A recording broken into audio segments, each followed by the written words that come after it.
aguada feita de batatas, normalmente podres, ou nabos, frequentemente sem carne e sem gordura. Junto a isso, os prisioneiros recebiam, via de regra, uma ração diária de pão e, durante a manhã, café ralo e porções de salsicha e geleia. Com o aumento de prisioneiros por conta da guerra, as porções foram reduzidas, assim como a qualidade da comida. A distribuição da sopa e do pão acontecia dentro dos barracões.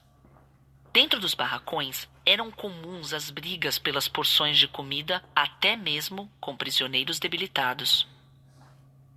A cozinha dos prisioneiros era um espaço de trabalho disputado.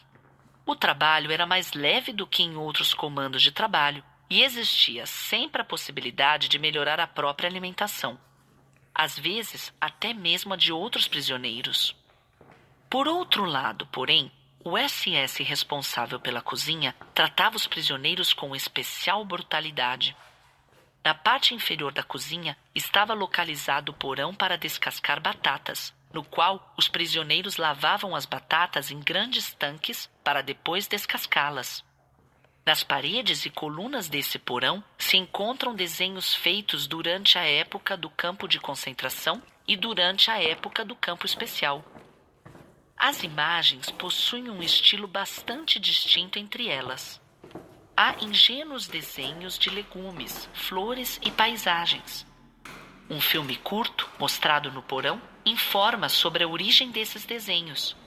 O filme está disponível em alemão e inglês.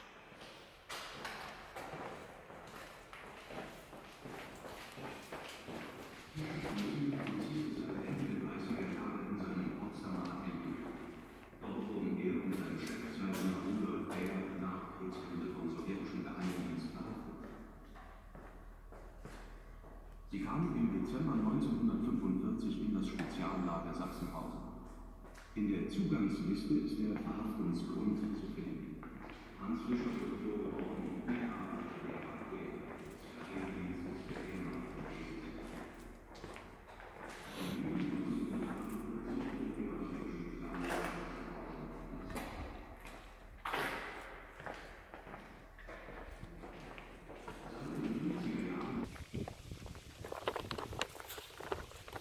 O obelisco de 40 metros, em frente a você, era um monumento comemorativo central e símbolo do Memorial e Monumento Comemorativo Nacional da República Democrática Alemã.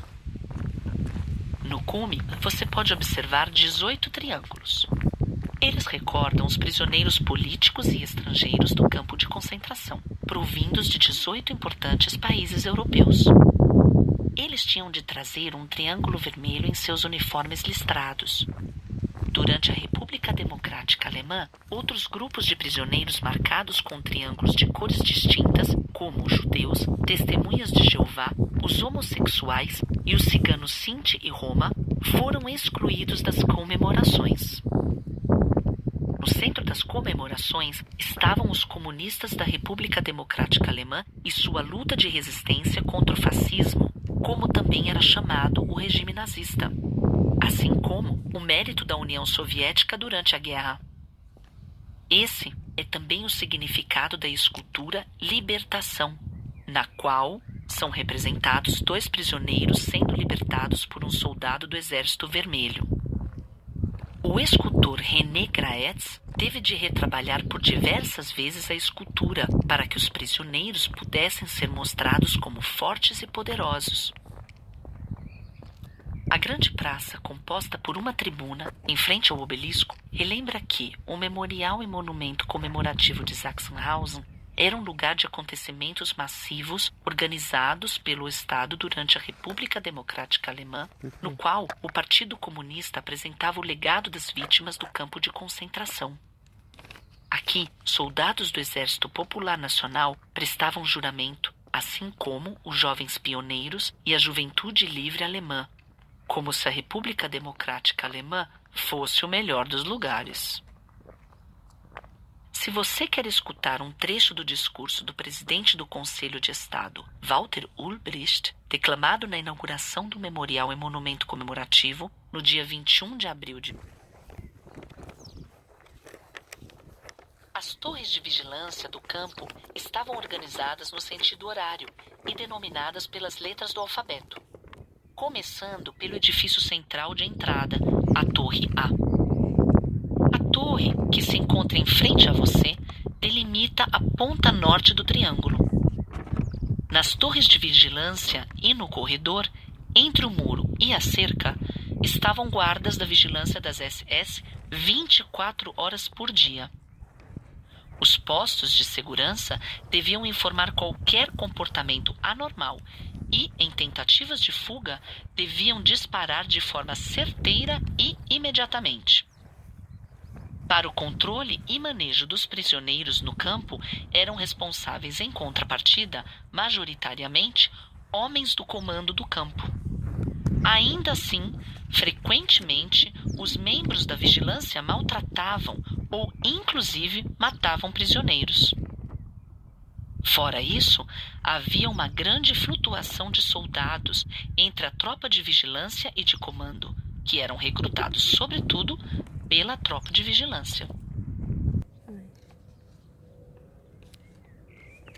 Assim como a chamada Estação Z, a fossa de fuzilamento, em frente a você, também estava separada do campo de prisioneiros pelo muro. Aqui, desde o início da guerra, foram fuzilados em uma fossa de areia, por ordem do Serviço de Segurança do Reich, desertores e alguns condenados por tribunais nazistas.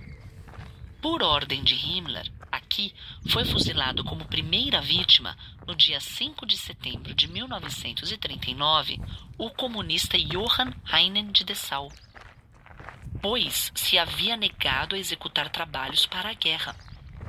Não obstante, aqui as SS costumavam corrigir as sentenças de tribunais especiais nazistas e, inclusive, do Supremo Tribunal, se Himmler e Hitler não estavam contentes com a pena.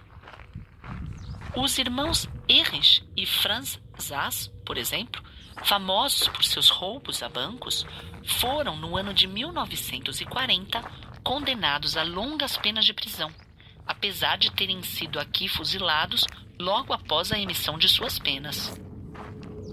Ao redor do ano de 1940, as SS transformaram a fossa de areia na fossa de fuzilamento.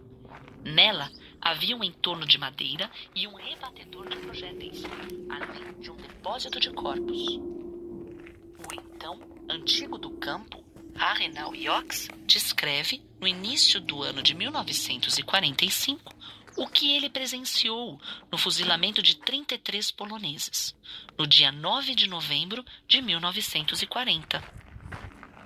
Um SS me contou no outro dia como havia sido. Foi construído um túnel para a fossa. Ele fazia uma curva e então levava à verdadeira fossa de fuzilamento. Os poloneses deviam descer um a um do caminhão e andar na direção da fossa. Durante a caminhada, eles eram fuzilados.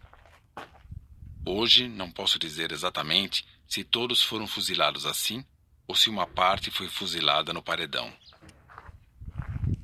Mais tarde, também foi instalada aí uma forca onde 4 pessoas podiam ser enforcadas ao mesmo tempo. Aqui, morreu pouco antes da libertação do campo Hans von Dohnanyi. Ele foi denunciado por sua participação na preparação do Levante de 20 de julho de 1944 e levado ao campo de concentração de Sachsenhausen. No dia 6 de abril, foi condenado à morte pelo Tribunal das SS.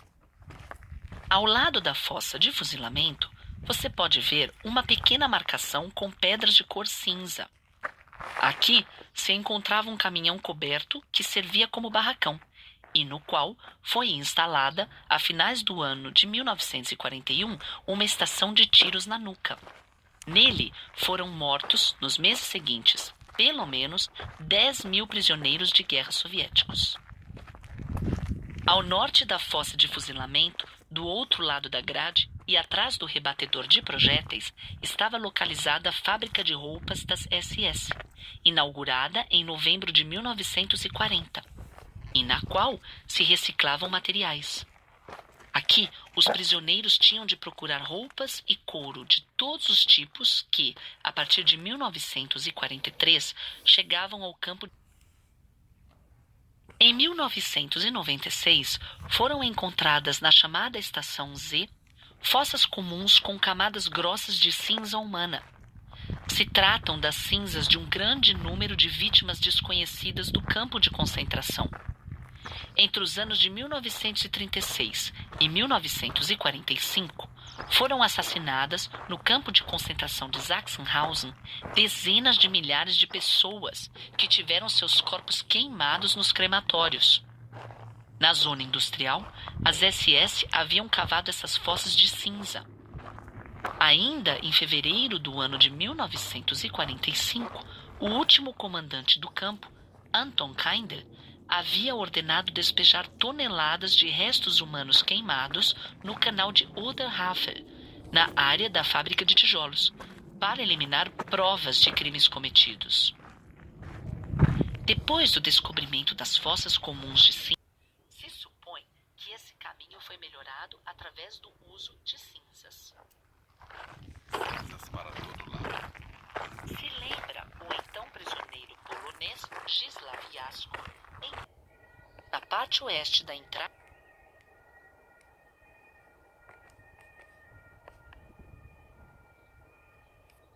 No início do ano de 1942, na parte norte da zona industrial, as SS construíram, com o trabalho de prisioneiros, um edifício de alvenaria, no qual havia um crematório com 4 fornos, um depósito de cadáveres e um mecanismo de disparos na nuca. Cinicamente, as SS chamaram o edifício de Estação Z. Como os prisioneiros entravam ao campo pela Torre A, deviam deixar o campo, já mortos, através da Estação Z. O recinto, onde se encontrava o mecanismo de tiros na nuca, está posicionado no centro do edifício. No chão, ainda pode ser vista a pequena valeta por onde escorria o sangue depois do disparo. No ano de 1943, foi construída uma pequena câmara de gás disfarçada em uma sala com chuveiros e utilizada para o assassinato de pessoas. A câmara de gás se encontrava na esquina norte do edifício e pode ser reconhecida pela escada que levava à parte interna. A partir de tubos condutores especialmente desenvolvidos, o ar aquecido de forma elétrica se mesclava com cianureto líquido e era conduzido por ventiladores à câmara de gás. Entre os anos de 1952 e 1953, a polícia da República Democrática Alemã implodiu o edifício. Os motivos para tal não são comprovados. Uma carta posterior afirma que ali seria construído um campo de tiros. Protestos por parte de ex-prisioneiros fizeram com que, ao menos, as fundações do edifício e os muros fossem mantidos. Eles foram incluídos, em 1961, no monumento comemorativo e memorial de Sachsenhausen, no qual o muro do campo, que separava o crematório e a zona industrial do originalmente campo de prisioneiros, foi destruído, sendo aí construído um hall monumental que cobria as duas áreas. Nos anos de 2004 e 2005, o memorial da Estação Z foi reorganizado pelo escritório de arquitetos professor H. G. Merz. As fundações do edifício são protegidas de intempéries climáticas e de deterioração, através de uma cobertura armada de 37 por 39 metros. A grande abertura no teto delinea a área para comemorações entre o crematório e a rampa. A escultura de Waldemar Timek, que mostra 2 prisioneiros carregando um terceiro já morto, já fazia parte do memorial da República Democrática Alemã. No ano de 1962, o Tribunal de Verden descreveu o funcionamento da câmara de gás durante o julgamento de Heinrich Otto Wessel, originalmente ajudante do comandante do campo. Se você quer escutar a descrição, pressione.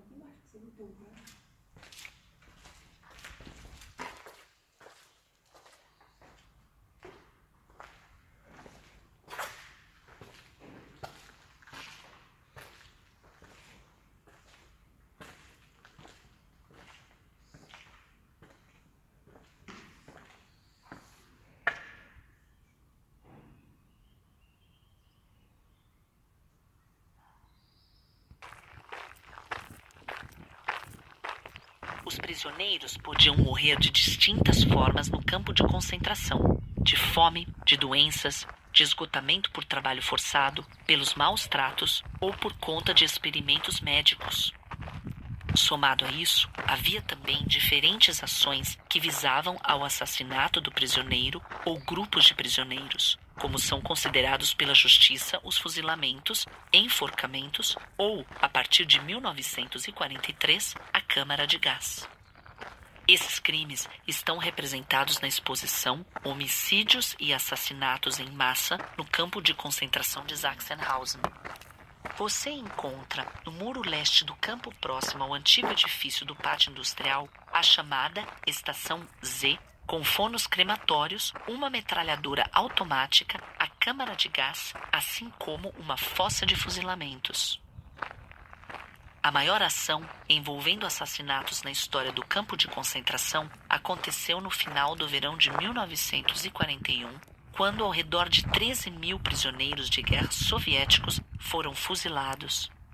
Para executar os assassinatos, as SS construíram uma zona de fuzilamentos provisória, dentro de um barracão próximo à fossa de fuzilamentos. Enquanto os SS estavam vestidos com roupas de médicos, aplicando a desculpa de exames de prevenção, as vítimas não tinham nenhuma ideia que seriam fuziladas. No ano de 1962, o prisioneiro Paul Sakovsky, que esteve presente na ação, descreve: Os subtenentes Kessler e Dingrefe, ambos de avental branco, gritaram para mim que eu devia tirar o rapaz dali. Primeiramente, vi apenas uma pessoa nua no chão. Peguei ele pelos pulsos e o levei para o salão. Ficker me disse que eu devia deixá-lo junto aos 2 cadáveres na esquina. Quando arrastei o corpo pelas rebarbas, vi sangue. Na esquina, virei o corpo de tal forma que as costas estavam dispostas para cima. Nesse momento, vi uma fina linha de sangue que vinha de uma pequena ferida na nuca. Também de maneira parecida, funcionava a zona de fuzilamento que, em 1942, foi instalada na Estação Z. Em maio de 1942, foi utilizada pela primeira vez com um grupo de 250 judeus. A maior parte dos assassinatos nos anos seguintes foram praticados na zona de fuzilamento da Estação Z. Já no início do ano de 1945, por exemplo, aqui foram mortas pessoas que, acreditava-se, haviam praticado saqueio depois dos bombardeios. Judeus provindos de campos externos já evacuados também foram assassinados aqui, assim como os prisioneiros das enfermarias que já não estavam aptos ao trabalho. Em fevereiro de 1945, as SS fuzilaram inúmeros oficiais e policiais soviéticos, poloneses, britânicos e luxemburgueses, para a prevenção de um levante sob o comando de prisioneiros com treinamento militar. No inverno de 1941 e 1942, as SS também experimentaram os caminhões de gás com prisioneiros de guerra soviéticos.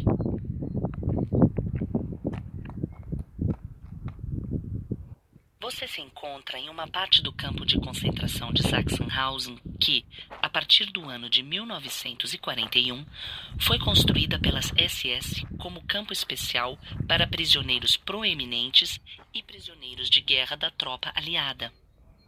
Ela se estendia através de todo o muro leste do campo principal. Até hoje, a rua de paralelepípedos divide o campo especial em 2 áreas: o campo especial A, à direita, e o campo especial B, à esquerda da rua. Em frente a você, os 15 barracões de alvenaria que foram construídos em 1944 pelas SS são os únicos ainda existentes. As SS haviam planejado isolar aqui prisioneiros com condições privilegiadas. Os tipos de prisioneiros que foram presos nos barracões de alvenaria pelas SS são desconhecidos. Do outro lado da rua de paralelepípedos, em frente aos barracões de alvenaria, havia 4 casas unifamiliares. Mais ao sul, se encontravam vários barracões de madeira. As casas foram chamadas de casas especiais, mas também de casas de Schuschnigg. Nelas, as SS encarceravam antigos chefes de Estado e ministros, como o ex-cônsul austríaco Kurt Schuschnigg. Ele vivia em uma dessas casas com sua mulher e seu filho, nascido no campo de concentração.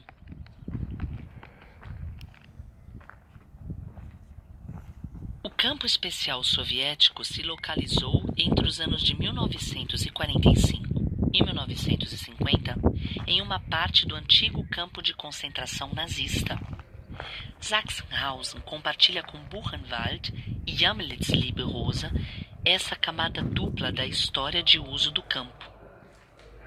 O processo da nova concepção do memorial levou a controvérsias com sobreviventes de ambos os campos. No ano de 2001, foi inaugurado um museu com a história do campo especial soviético, que foi focado nas referências históricas do campo especial. Aqui está a divisão entre a Zona 1 e a Zona 2. Não obstante, eixos visíveis marcam no memorial as fossas comuns próximas ao pátio do comando, assim como os barracões de alvenaria. A maior parte dos prisioneiros representava o chamado contingente especial. O poder da ocupação soviética internou aproximadamente 30 mil civis no contexto do plano de desnazificação aliado. Entre eles, havia, acima de tudo, funcionários nazistas de escalão intermediário e médio, particularmente chefes de blocos e celas no Partido Nazista. Em poucos casos, estavam também nas listas de encarceramento membros das SS, Gestapo ou vigias de campos de concentração e funcionários de ministérios e escritórios públicos. Entre o grupo de internos, havia simples membros de organizações juvenis nazistas, assim como opositores políticos e pessoas presas de forma arbitrária. Os internos permaneceram sem julgamento durante anos na Zona 1 do campo. O segundo maior grupo tinha ao redor de 16 mil prisioneiros, que haviam sido condenados por tribunais soviéticos. A maioria deles, por suposta ou concreta oposição à ocupação soviética, condenados a longas penas e através de interrogatórios e confissões obtidas sob tortura. Os que haviam sido condenados por tribunais militares soviéticos eram separados dos internos e mantidos na Zona 2. Antes disso, no primeiro semestre do ano de 1946, aproximadamente 6.500 prisioneiros de guerra, oficiais do exército alemão, foram presos. Afinal, estiveram no campo especial de Sachsenhausen mais de 7.000 estrangeiros, sobretudo emigrantes russos e cidadãos soviéticos, prisioneiros de guerra, antigos trabalhadores forçados e criminosos, membros do Exército Vermelho.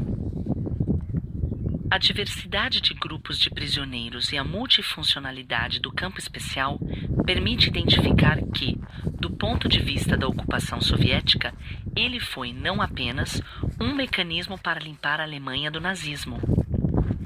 Ele também serviu ao monopólio soviético, através de detenções preventivas, arbitrariedades e perseguição política.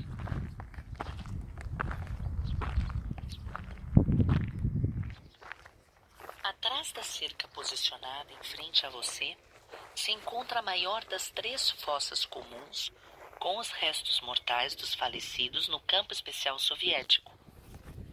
O cemitério pode ser visitado através do portão giratório, que também lhe permitirá voltar ao memorial. Entre 7.000 e 8.000 prisioneiros foram enterrados aqui sem seus nomes. Depois que funcionários do memorial, através de indicações de testemunhas, encontraram em 1990 a primeira fossa comum no bosque de Schmartenhagen, na parte nordeste dos arredores, começaram-se as buscas com a ajuda de um georradar. Em 1992, nas escavações de busca, pôde-se encontrar a localização exata das fossas comuns no pátio do comando e no corredor nas dunas. Já nos anos de 1969 e 1989, nesta área que o Exército Nacional Popular utilizou para exercícios militares, foram encontrados restos humanos. Todos os jazigos foram ornamentados dignamente.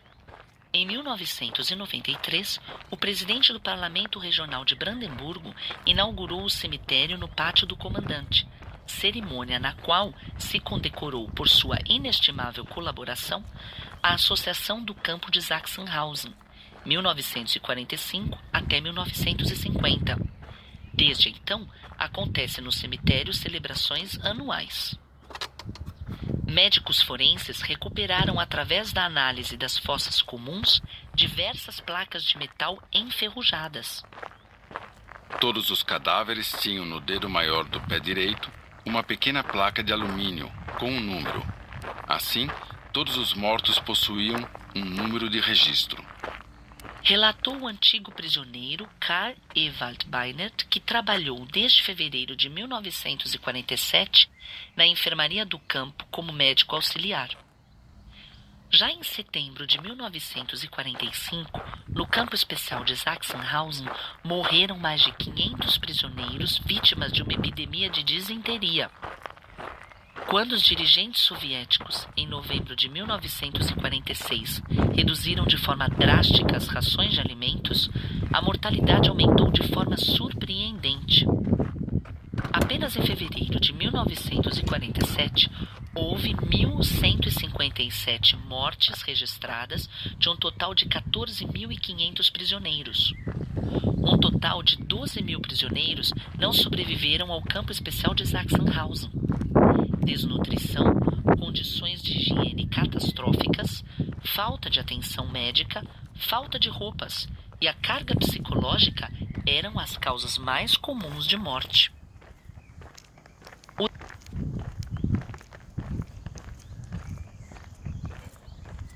O campo especial soviético se localizou entre os anos de 1945 e 1950 em uma parte do antigo campo de concentração nazista.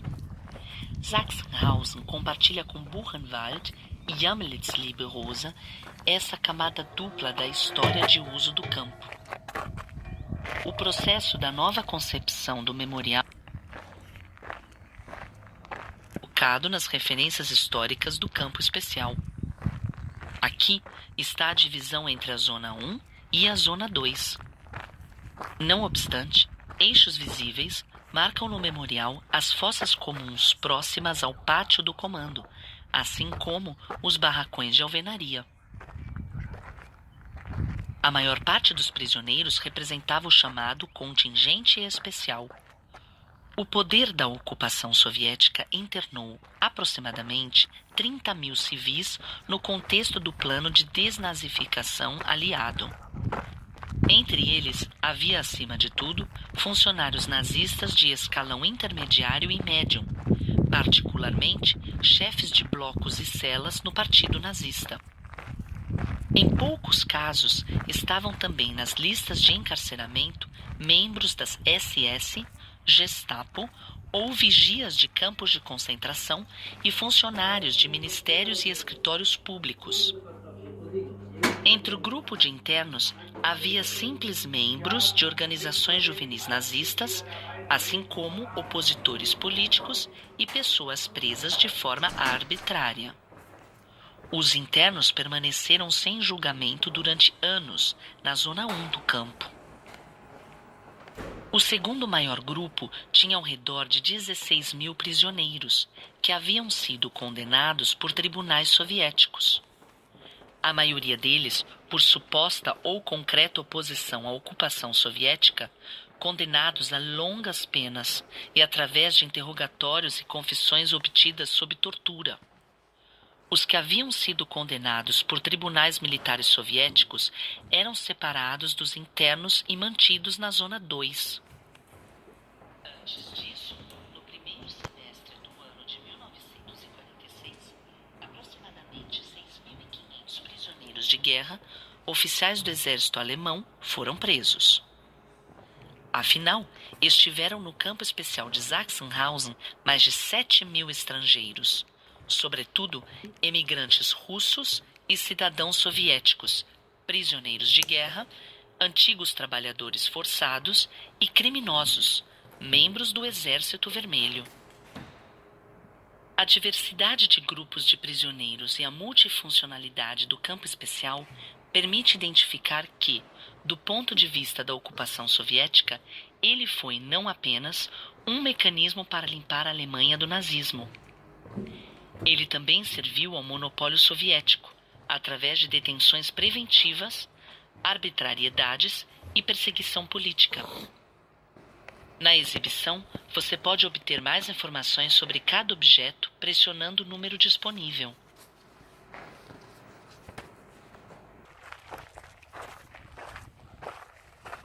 A chamada Torre A foi a entrada para o campo de prisioneiros, sede da direção das SS no campo, e um símbolo arquitetônico de seu poder absoluto e da submissão dos prisioneiros às arbitrariedades das SS. Através da porta com as palavras Arbeit macht frei, em português, o trabalho te faz livre, o prisioneiro entrava ao campo. A frase é conhecida desde o século XIX e provavelmente foi colocada na porta de entrada de prisioneiros, no ano de 1938, em Sachsenhausen, assim como no campo de concentração de Dachau. Posteriormente, outros campos de concentração também utilizaram a frase. Por exemplo, o campo de Auschwitz. Durante a noite, o portão ficava fechado. Durante o dia, soldados das SS permaneciam ao lado do portão e rigorosamente controlavam cada prisioneiro que passasse pelo portão para juntar-se aos grupos de trabalho. Esses controles eram temidos pelos prisioneiros do campo.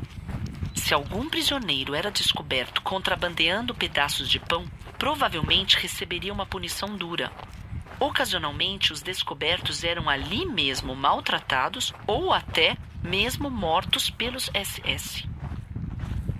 No térreo, do lado direito do edifício, tinham seus escritórios os chefes de bloco, que exerciam a violência das SS de forma direta dentro do campo de prisioneiros.